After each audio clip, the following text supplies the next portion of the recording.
જય રવિજી માં, જય મોમાઈમાં, જય ઉખેડેશ્વર મહાદેવ મિત્રો। તો આજે આપણે જવાનું છે આપણી વાડીમાં, જ્યાં આપણે શાકભાજી વાવેલી છે। આ બધી જ શાકભાજી ઓર્ગેનિક રીતે વાવેલી છે। આજે આપણે આ શાકભાજીની હાર્વેસ્ટિંગ કરવાની છે। અંદર પ્રવેશતા જ તમને ધાણાના દર્શન થશે। આ ધાણા આમ તો ગેઢા થઈ ગયા છે, તમે જોઈ રહ્યા છો જ। આપણે બીજા પણ ધાણા વાવ્યા છે જે હજી ગેઢા નથી થયા, તેની ક્વોલિટી હજી પણ સારી છે। આપણે વાવેલ બધી જ શાકભાજીઓનું બિયારણ એ ગુણવત્તાવાળું છે। સૌ પ્રથમ આપણે શરૂઆત ગાજરથી કરી છે। આપણે ગાજરની હાર્વેસ્ટિંગ ચાલુ કરી નાખી છે। આપણે પહેલાંથી જ ગાજર વીણીને રાખ્યા છે અને બીજા પણ ગાજર વીણી છીએ એરા। વાવેલ બધી જ શાકભાજી એ ઓર્ગેનિક રીતે તૈયાર થઈ છે, તેમાં કોઈ પણ શંકાને સ્થાન નથી। બજારમાં ઘણી બધી શાકભાજી મળે, પણ આ બધી શાકભાજી હોય કેમિકલ વગેરેથી પાકેલી હોય છે, જે આપણા સ્વાસ્થ્ય માટે હાનિકારક હોય છે। કિચન ગાર્ડન કરીને શાકભાજી વવાય અને ઉપયોગમાં લેવાય। ગાજર સિવાય આપણે બીજી શાકભાજી પણ વાવી છે। ગાજર હવે આપણે અત્યારે જેટલા જોતા હતા તેટલા આપણે લઈ લીધા છે। હવે બીજી શાકભાજી તરફ આપણે જશી। બીજી શાકભાજીમાં આપણે તેની પાછળની બાજુ ડુંગળી વાવી છે। ડુંગળીના કુલ 2 ક્યારા છે। આ જુઓ તમે ડુંગળીની અત્યારની ગુણવત્તા કેવી છે।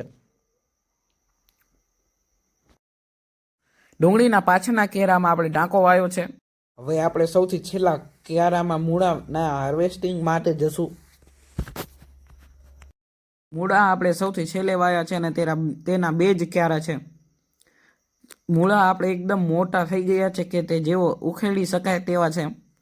તમે જે કેમેરામાં નિહાળી જ રહ્યા છો તે કેવડા બધા મોટા થઈ ગયા છે। જેટલા આપણે જોતા હતા તેટલા મૂળા આપણે લઈ લીધા છે। આપણે અહીંયા જ બીજા 2-3 છોડ વટાણાના પણ વાવ્યા છે। વટાણા એ નાના છે, પરંતુ તે આપણે તમને વિડીયામાં બતાવવા માટે થોડાક લેશું, કે જેથી તમે જોઈ શકો કે ઓર્ગેનિક વટાણા કેવા ઉગે છે। તો ચાલો અત્યારે આપણે 2-3 છોડ છે તેમાં જેટલા થાય એટલા વટાણા લઈએ અને તમને દેખાડીએ કે ઓર્ગેનિક રીતે વાવેલા વટાણા કેવા હોય છે અને કેવી રીતના તે પાકે છે।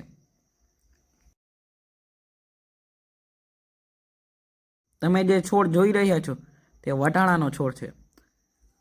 આપણે વટાણા વીણવાનું ચાલુ કરી નાખ્યું છે। વટાણા એ હજી નાના છે, પરંતુ એટલા છે કે હવે આપણે તેનું શાક બનાવી શકીએ। આ જુઓ, હવે આપણે ડુંગળી વીણવા જશું, જે તમે બાજુમાં જોઈ જ રહ્યા છો। આ ડુંગળી લીલી ડુંગળી છે।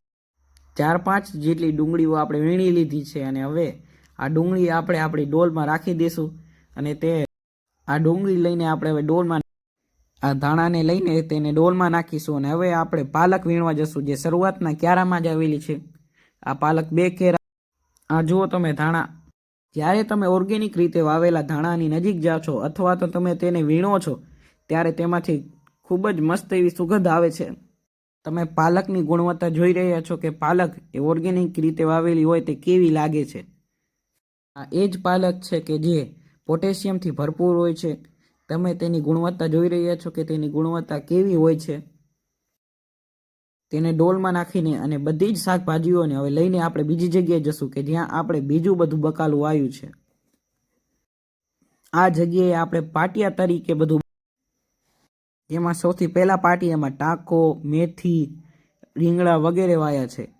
તો પહેલા ક્યારામાં આવેલ ટાંકાને વાઢવાનું આપણે ચાલુ કરી નાખ્યું। મેથી વાઢીને હવે આપણે તમને બીજું બકાલું, કે જેમાં રીંગણા, ટમેટા વગેરેનો સમાવેશ થાય છે, તે તમને હવે અમે દેખાડવાના છીએ અને તેનું આ ટાંકાને લઈને હવે આપણે આ મેથીની પાછળ જ આપણે રીંગણા વાયા છે। આ જુઓ તમે, આ રીંગણાને વીણવાની આપણે શરૂઆત કરી નાખી છે।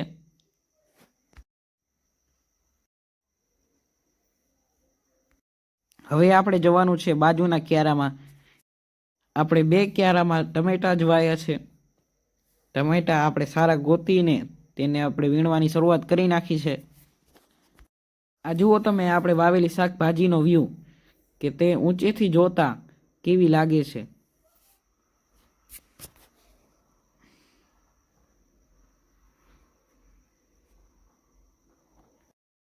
આ ટમેટાને વીણીને આપણે હવે આપણી ડોલમાં નાખી દઈશું। મારો ભાઈ પણ રીંગણા લઈ આવ્યો છે અને તેને પણ ડોલમાં નાખી દીધા છે. આ ટમેટાની બાજુમાં જ મરચાં આવેલા છે. હવે આપણે મરચાંને વીણવાની શરૂઆત કરી નાખી છે. આ મરચાં ડોલમાં નાખીને હવે આપણે કોબી વીણવા જશું, કે જે શિયાળામાં માણસો સૌથી વધુ ખાય છે.